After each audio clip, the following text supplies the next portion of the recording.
In total, there has been 11 official Five Nights at Freddy's games, with usually each one taking place in an office. Today, I'm going to be ranking every single one of those games. I've done this in the past, but that is very outdated now, so forget about that one. This is the new official one. Now on this tier list, you'll see category called doesn't count. These are just like games that are inside of some FNAF games, like Freddy in Space and FNAF World. Those type of games don't count. And then there's, this troll game for FNAF 3, because FNAF 3 got hacked, I think. That does not count, and DLCs are not included as well. I'm just specifically talking about the actual game. But without further ado, let's begin and where it all started. Now, out of the main 4 games, FNAF 1 was one of them that I truly respect because it started the entire franchise, but it was one of the games I grew up playing, so it's very nostalgic to me. You're probably going to hate me for this. I don't think it's the best game out of the series. I understand. It's the first game. It started the entire series, but I'm not ranking it on how OG it is. I'm ranking it on how fun it is. And that's not to say, I'm not saying this game's not fun. I'm just saying I think there's better games in the franchise. Besides, it's the first one, so Scott Cawthon didn't have his advanced game developing at that time. I still do think this game is really good though, and it's definitely one of my favorites. I just don't think it's the best game in the series, if I have to be honest with you. Besides, every single animatronic relies on closing either a left door or a right door. But still a pretty good game. I think I'm gonna put it in the B tier. I know that's probably very controversial. It's just my opinion, okay? So I respect you if you put it in S, but I'm not gonna put it in S because it was the first game. But I acknowledge the fact that if this game wasn't created, the other games weren't going to be created. So Five Nights at Freddy's 2 always used to be a personal favorite of mine. It wasn't one of my favorites back in the day, but now I really enjoy it. And out of the first 4, I think it's definitely one of my favorites. I think it's better than Five Nights at Freddy's 1 and 3, but I don't think it's better than Five Nights at Freddy's 4. This game sets a much more intense feeling because I think it has the most animatronics. It has 10. And there are no doors, but I find the mechanics very creative. For example, you have to put on a Freddy Fazbear mask to hide from some animatronics. That's a pretty cool mechanic. One little nitpick I have with this game that if I could change I would is that like 8 of all of the animatronics require on putting on the mask to get rid of them. Foxy and the Marionette are the only 2 animatronics that not get affected by the math, yeah. But those are the only 2 that don't get affected by the mask. Everybody else, regardless if they're in an event or if they're in your office, you put on the mask to get rid of them. But I do still think this game is very good. It's very intenseful. I wouldn't say it's scary, but very stressful. And I really like this game. I think it's a great sequel, and even though most people say sequels don't do as good as the first, I think this sequel did better than the first, and it was definitely a good improvement, which is why I'm gonna put this game in the A tier. Alright, Five Nights at Freddy's 3. Five Nights at Freddy's 3 is a pretty good game, but I don't think it's the best one of the series. But I think it's very different from the other ones, and different in a good way. You see, instead of every single animatronic that can kill you, only one can kill you. And instead of one camera being useful, kind of all of the cameras are being useful, because you have to get Springtrap away from your office by luring him away, or by sealing a vent, because sometimes he likes to go in those vents. Meanwhile, there's other phantom animatronics trying to sabotage your ventilation. It's a very creative game. The gameplay, I don't think it's the best game, but I think it's a very different way of doing things, and I like it. And I like how all of the cameras you need, but the thing is some cameras are bait and they're traps, or else you're gonna get jump scared and then your ventilation is gonna get sabotaged. The jump scares are kind of lame though. The only one that scares me is Phantom Foxy or Phantom Freddy, but the actual main character, Springtrap, it's kind of a whack jump scare.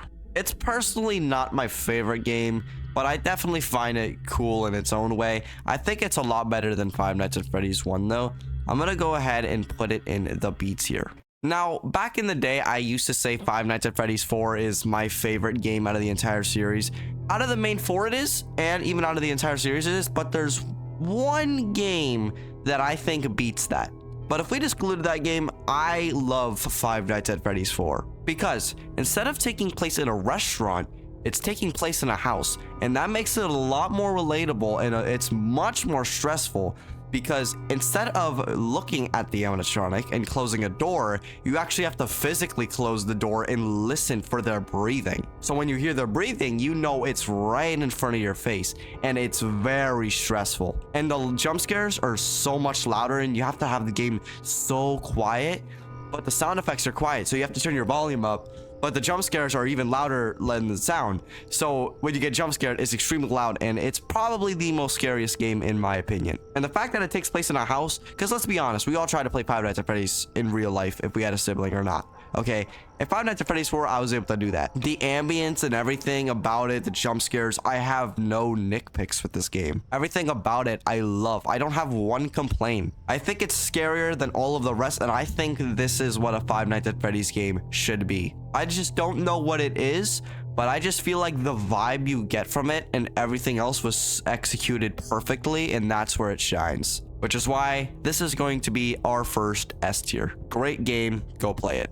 Sister Location is not a bad game. It's definitely way different from the main 4, where you're actually having to walk around the entire like restaurant and going to fix this, getting away from Funtime Foxy, and then going through a Ballora gallery or something like that. I don't remember entirely what it's called. And then you gotta hold these buttons and make sure Funtime Freddy doesn't jump scare you. There's a lot, and it's a pretty stressful game.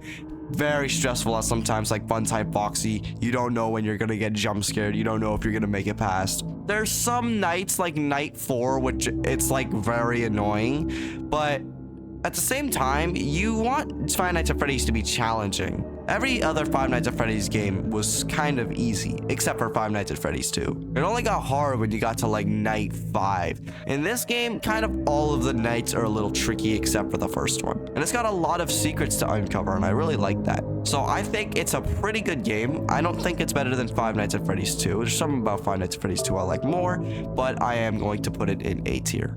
Pizzeria Simulator. Okay. Pizzeria Simulator, once again, a pretty good game. I don't think it's going to go in the A tier, but I think it's going to do a solid B tier. The idea of it is very creative, because instead of surviving in your pizzeria, which is a mechanic of the game, it's not just entirely based on that. Because for FNAF, usually every game, you're spending a night in the office for the entire game. If you don't like the mechanics in it, the entire game is going to be terrible. Each and every one of these offices I've enjoyed, and FNAF 6 is really cool because if you don't like the mechanic, the main game mechanic, well, you can actually work on your restaurant. And then there's really cool secrets like Lefty, and it's like cool to discover. It all seems innocent at first, and then all of a sudden it just turns into a weird event, to say the least. Well, overall, I do think this game is pretty good. I don't have too much to say on it since I never used to play it a lot. I only got past the first couple of nights. I'm gonna go ahead and put it in a B tier. I think it's better than all of these games though. But if I had to be honest with you, I was always too afraid to finish it. Maybe one day I'll come back to it, but right now, B is where it stands. All right, a break from the scary games. Scott Cawthon has made scary games intentionally made to be scary.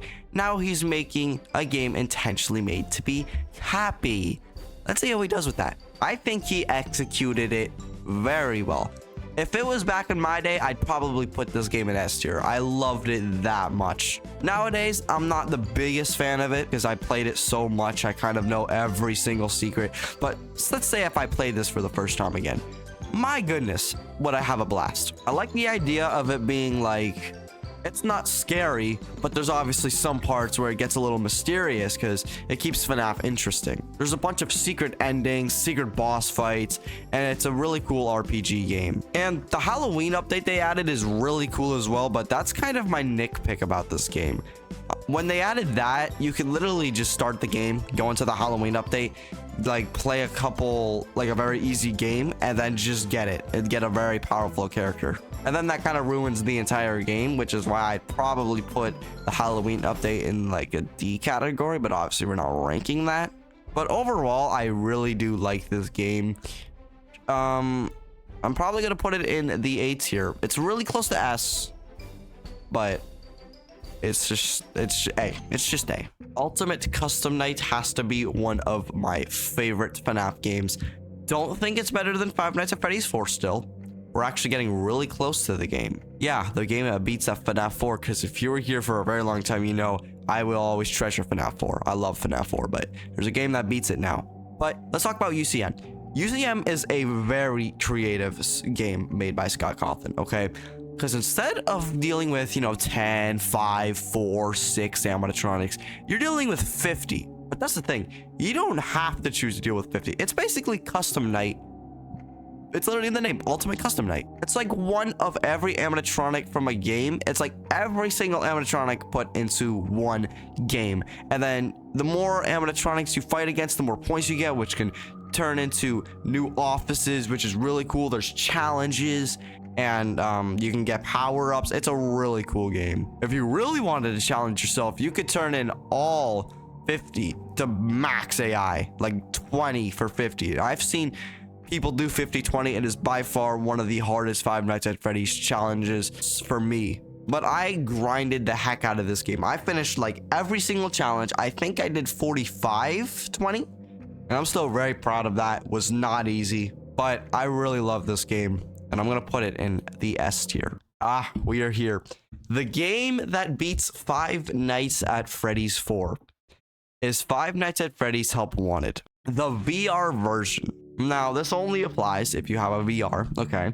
If it's a PC, you probably won't get the same experience, but for me, I played it on VR and I beat the entire game in a week. I was in love. I was not scared. I was scared, but that's the thing. It was really scary, but I was able to play it. And besides, this game is like every single game in one, but you play it in VR.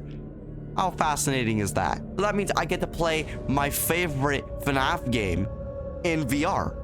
That's freaking amazing, and they do it so well. It's terrifying, and that made other games where I may not like as much as the others so much more enjoyable. Like Five Nights at Freddy's 1, I may not like as much as Five Nights at Freddy's 2, but it made it just as enjoyable because it's like a whole new experience. And then there's secret and bonus mini games, like where you're fighting against Ennard, but through the vents, like ventilation. I always hated that level, but it's very freaking cool. And this is the game that beats Five Nights at Freddy's 4. Back in the day, I used to love Five Nights at Freddy's 4, but now I like Five Nights at Freddy's Help Wanted more. It's the #1 game. Let's move on. FNAF AR. Okay, so FNAF AR is a mobile game, and for a mobile game, it's actually pretty good. Basically, you use your mobile phone to look for an animatronic in your house. So it kind of makes it a little scary. Well, since it's on mobile, the jump scares aren't as intimidating, but the animatronic looks like it's running at you, and it makes the experience a lot better. It's fun. It's really fun collecting animatronics, and it's not a bad game. I just don't find it as good as the other ones. Like, I'd probably play the first Five Nights at Freddy's game over this. It's not a bad game, but it's probably the second worst game in the entire series. But every FNAF game is sort of good in their own ways. Like, they're really good, except for one, but we'll get onto that later. But in conclusion, it's a pretty good game for a mobile game, so I'm gonna put it in B tier. All right, everybody kind of dislikes this game in their own way, and I'm gonna explain why I don't really like the game as much as the other ones. Five Nights at Freddy's Security Breach. That's a pretty controversial one. I don't find it as enjoyable as the other games, because every single other Five Nights at Freddy's game usually takes place in an office, except for, if it's like FNAF World, of course, then it's like, it's supposed to not, it's obviously like supposed to be happy. Of course, you're not supposed to spend an office in there.